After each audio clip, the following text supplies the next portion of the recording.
Hi అండి, welcome to my channel వర్షిమా స్వామి. ఈరోజు ఏంటంటే స్పెషల్, నేను కద్దుక హల్వా చేస్తున్నాను.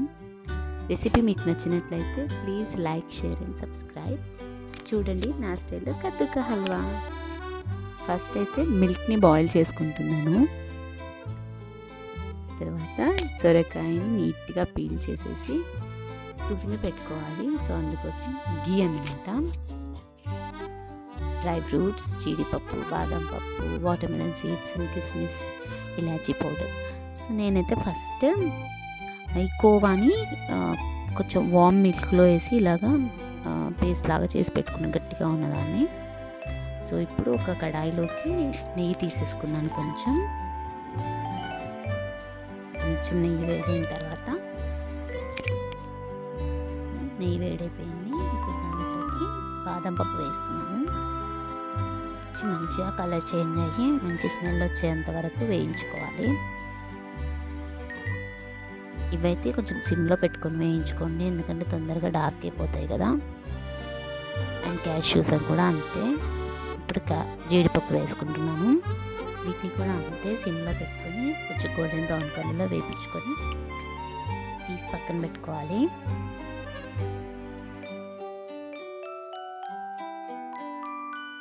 చూసారా, కొంచెం లైట్ కలర్లో మాత్రం వేయించాను. మారితే కొంచెం కలర్ చేంజ్ అయితే టేస్ట్ డిఫరెంట్గా వస్తుందని. అండ్ కిస్మిస్ని కూడా సపరేట్గా వేయించుకొని వేసుకోవాలి.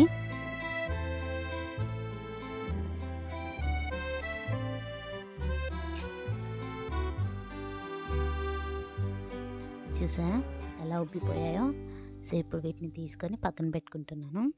అండ్ ఇప్పుడు వాటర్మెలన్ సీడ్స్ కూడా చక్కగా వేయించుకొని కొద్దిగా కలర్ మారగానే తీసేసుకోవాలి.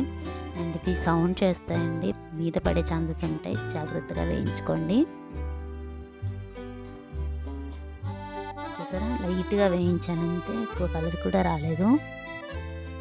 ఇట్లా వేయించుకొని తీసి పక్కన ఒక బౌల్లోకి అన్నీ తీసేసుకున్నాను.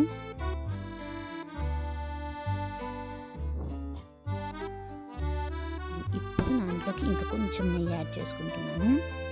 కొంచెం నెయ్యి యాడ్ చేసుకొని కాస్త వేగిన తర్వాత దాంట్లోకి సొరకాయ తురుము వేసాను. సొరకాయ పీల్ చేసిన తర్వాత గట్టిగా వాటర్ అన్నీ తీసేసి సొరకాయలో వాటర్ మొత్తం పిండేసి వేసుకోవాలన్నమాట. వాటర్ ఉంటే మీకు టేకింగ్ ఎక్కువ అండ్ తొందరగా వేగదు.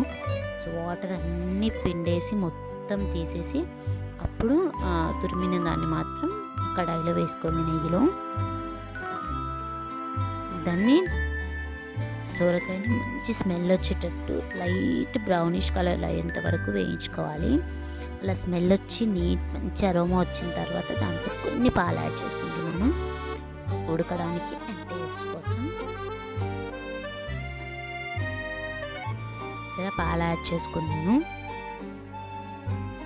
దగ్గర పడేంత వరకు ఉంచాలన్నమాట. అలానే కలుపుతూ ఉంచాలి. దాంట్లోకి కోవాని, ఇది స్వీట్ కోవా అండి. స్వీట్ కోవాని కొంచెం వేడి పాలల్లో వేసి కరిగించి పెట్టుకున్నాను. అది గడ్డలా ఉంటుంది కదా, సో దాన్ని పేస్ట్లా చేశాను అనమాట. సో అట్లాగా పాలల్లో వేసేసి మంచిగా పేస్ట్లా చేసిన కోవాని ఇందులో వేసుకున్నాను. అండ్ నేను వేసింది స్వీట్ కోవా అండి, దాంట్లో స్వీట్ కూడా ఉంది. అంటే మామూలు కోవా కాదు, స్వీట్ కోవా అనమాట. సో అందులో వాటర్ అంతా బయటకు వచ్చేస్తాయి. ఇప్పుడు దగ్గర పడేంత వరకు కలుపుతూ ఉండాలి. షుగర్ అన్నమాట, 1 కప్పు షుగర్ వేస్తున్నాను.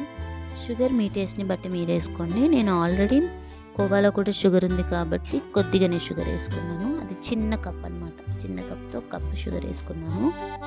అండ్ ఇప్పుడు షుగర్ అంతా కరిగి ఆ వాటర్ అన్నీ మళ్ళీ దగ్గర పడిపోవాలన్నమాట. మొత్తం కలుపుతూనే ఉండాలి, అడుగంటిపోతుంది. చూసుకుంటూ కలుపుతూ ఉండండి. మీడియం ఫ్లేమ్లో చేసుకోండి. మీడియం ఫ్లేమ్లో అయితే చక్కగా వస్తుంది. ఇప్పుడు ఇలాచీ పౌడర్ వేసుకున్నాను. సో మీడియం ఫ్లేమ్లో చేసుకోండి, సరిపోతుంది. చిన్నగా పెట్టాల్సిన పని ఏం లేదు, మీడియం ఫ్లేమ్లో వేసుకోండి. అండ్ కలుపుతూ ఉండండి ఫ్రీక్వెంట్గా. సో ఇది ఫుడ్ కలర్ అండి, ఇది ఆప్షనల్, మీ ఇష్టం. ఫుడ్ కలర్ వేసుకుంటే వేసుకోండి, లేకపోతే లేదు. నేను కొంచెం కలర్ఫుల్గా ఉంటే బాగుంటుంది అనిపించింది, వేసాను. అండ్ ఇంట్లో అవైలబుల్ ఉంది, ఫస్ట్ ఇంట్లో ఉంది కాబట్టి వేసాను, లేకపోతే వేయను. సో అది మంచిగా కలిపేయాలన్నమాట. కలిపి మొత్తం వాటర్ అన్నీ పోయి ఓన్లీ మనకి సొరకాయ మాత్రమే మిగలాలన్నమాట. అలా అయ్యేంత వరకు దాన్ని కలుపుతూనే ఉండాలి. సరే కొంచెం నెయ్యి యాడ్ చేసుకుంటున్నాను. లాస్ట్ వాటర్ అన్నీ పోయే టైంలో కొద్దిగా గీ యాడ్ చేసుకున్నాను. సో నేను వేసినప్పుడల్లా కొంచెమే వేస్తున్నాను. గీ కూడా ఎక్కువ ఉంటుంది అన్న ప్రాబ్లం ఏమీ లేదు. సో అట్లా కలుపుతూ ఉండాలన్నమాట, దగ్గర పడిపోవాలి. మనం ఏవైతే వేయించుకున్న డ్రై ఫ్రూట్స్ ఉన్నాయో అవన్నీ నేను ఇప్పుడు దీంట్లోకి యాడ్ చేసుకున్నాను. మొత్తం అంతా కలిపేయాలి, నీట్గా దగ్గరికి వచ్చేయాలి ముద్దలాగా. కలుపుతున్నాను. చూసారా, ఆ వాటర్ బబుల్స్ ఏవి రాకూడదు. వాటర్ బబుల్స్ అన్నీ ఎగిరిపోయేంత వరకు ఉంచాలి.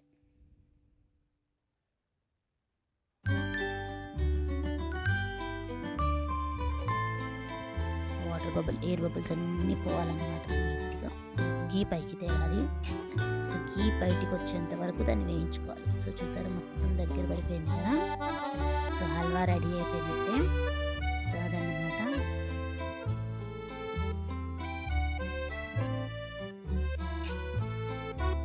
హల్వా రెడీ అయిపోయింది. చూసారా, నచ్చిందా మీకు? సరే, హల్వా రెడీ అయిపోయిందని చూపిస్తున్నాను. సో నేను టేస్ట్ చేశాను, చాలా బాగుంది. నేను మా పిల్లలకు కూడా ఇచ్చాను. సో మీకు నచ్చితే లైక్ చేయండి, షేర్ చేయండి, కామెంట్ చేయండి. Thank you so much for watching.